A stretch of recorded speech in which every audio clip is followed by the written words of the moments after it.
Neil Sedaka, baby. Yeah, that's for you, Scott. Calendar, yeah. And I love. I'm just botching everything, though. Back on the Berkey and Sid Every show. day of the year. I love this guy, this music. It's gay. It's what did I say? February. Yeah, that. It's May. It's May. That's what I said. It's May. You got to let him at least get to May right here. One more. May comes after April. Oh, he goes back in. My heart's in a whirl. I love my little calendar girl every day. Come on, Bern. Every day of the year. Hey, listen, on the line with us right now, Scott. We got a very cerebral man with gravitas. Follow this. I know, it's sadly, if he's still on the line, Rich Lowry. He's the editor of this fantastic magazine, especially online now these days. National Review. He's brilliant. You see him on Meet the Press, on all his Sunday shows all the time. Rich Lowry, good morning to you, sir. Hey, good to be with you. You should be glad I have no musical standards whatsoever. We don't, man. My wife always gets furious at me when I try to sing anything, so I know what you guys are like. and the audience is probably furious right now. So we apologize, Rich. No, not at all. Listen, the big news over the weekend, of course, the Mueller report. I mean, it's just like humongous. It's just there's no impeachment. I mean, there's obviously no crimes.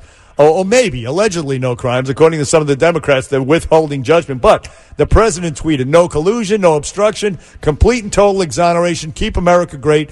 And Rich Lowry says what? I mean, it's huge that there's no collusion. And now we're going to have an effort by the media to kind of memory hole how obsessed everyone was with collusion, how you heard about it on MSNBC and CNN constantly, how they took every single little micro story that was in the Washington Post or the Daily Beast about what Mueller was investigating and blew it up like it was the story of the century, how they constantly implied that there's some humongous revelation just over the horizon. It was always just over the horizon, and it's come to nothing. And I think it's the biggest media fail of our lifetimes. I think rightly, if they had any self-respect, reporters would really be doing a lot of soul-searching this morning about how, again, they got a story so wrong. But, of course, they won't, and they'll just move on to the next one. But will it hurt them is the question, I guess. It should. I think it hurts them even more with Republicans. And I think another element that had a very bad day yesterday is the real, truly diehard anti-Trumpist on the right who believe the worst and or were hoping for the worst from the Mueller report, and we're hoping it would be a torpedo to Trump's bow and open up the space for a primary challenge, and that's just not going to happen.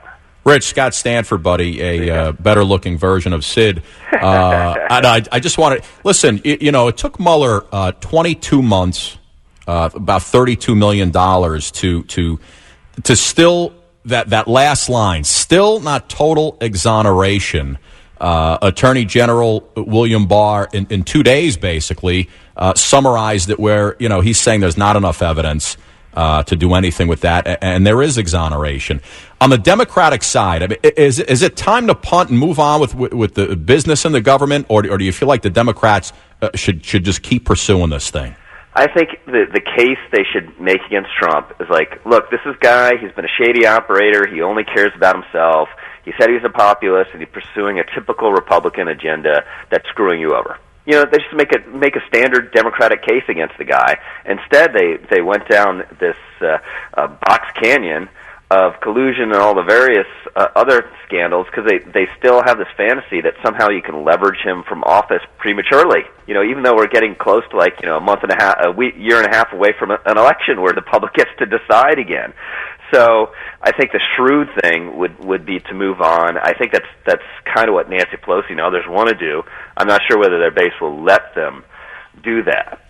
Now, Mueller, of course, as Scott just alluded to, he came out and he said, over obstruction, this is not an exoneration. And Alan Dershowitz says that's a cop-out. He essentially pulled a Comey. Instead of saying, I'm going to indict or not going to indict, he actually commented on the report. He editorialized. And I don't know what your thoughts are on that. I mean, just to nail you down on it's not an exoneration. I mean, what does that mean? I think it's, I take Alan's point. I though think it's, I was heartened by that because I was very worried Mueller would have a very aggressive interpretation of obstruction and a very kind of conclusive finding on that. Instead, apparently, he's just laid out the facts and said, it's up to the Attorney General or someone else to make the conclusion on the law. And on the law, we don't know the details, but it seems pretty clear you need a corrupt intent. So since there was no collusion, Trump didn't have a corrupt intent. He had kind of the intent of an outraged innocent, which is what the left and the media could never get their heads around. He hated the probe because he genuinely, honestly thought it was unfair, and it was very unfair. He was always the innocent man saying, "I'm innocent, believe me." I mean, so it turns out like the truest thing that he said most frequently in his presidency is that there was no collusion. He was right about that, and if they're investigating for 2 years and dragging everyone through this drama, and the media is totally obsessed about it, everyone else would be pissed off, too, if that was happening to them. Right. Fake news. Go ahead, Scott. Rich, Attorney General Barr, to bring it back to him one more time, he's kind of mulling over whether or not the entire report should be made public.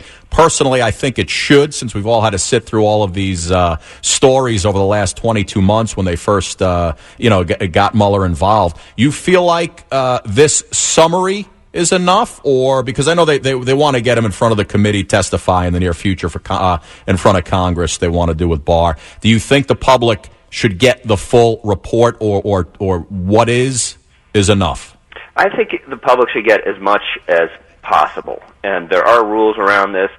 There's grand jury material in the report that's illegal to reveal.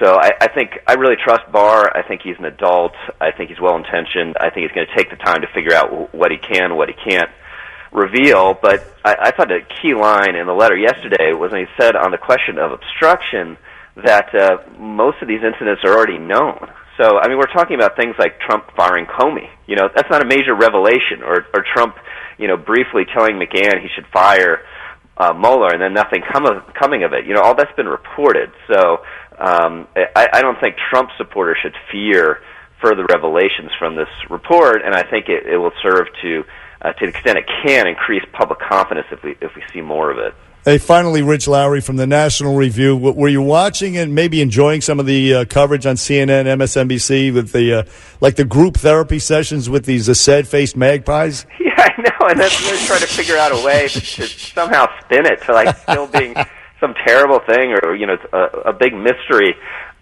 He did include with Russia. I mean, that is the story.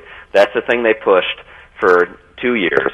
And they all have egg on their face, and some of them are never going to scrape it off. Hey, Rich, you're the best. Rich Lowry from the National Review. We appreciate it very much. Thank you, Rich. Rich. Thanks for having me. Go UVA. Go UVA, baby. They're still in it, right? They are. Barely after Gardner-Webb, but they're still in it. All right, Rich. We'll be rooting for them for you on the Bernie and Sid Show with Scott Stanford sitting in for Sid because Sid's out for 2 days. We're coming right back.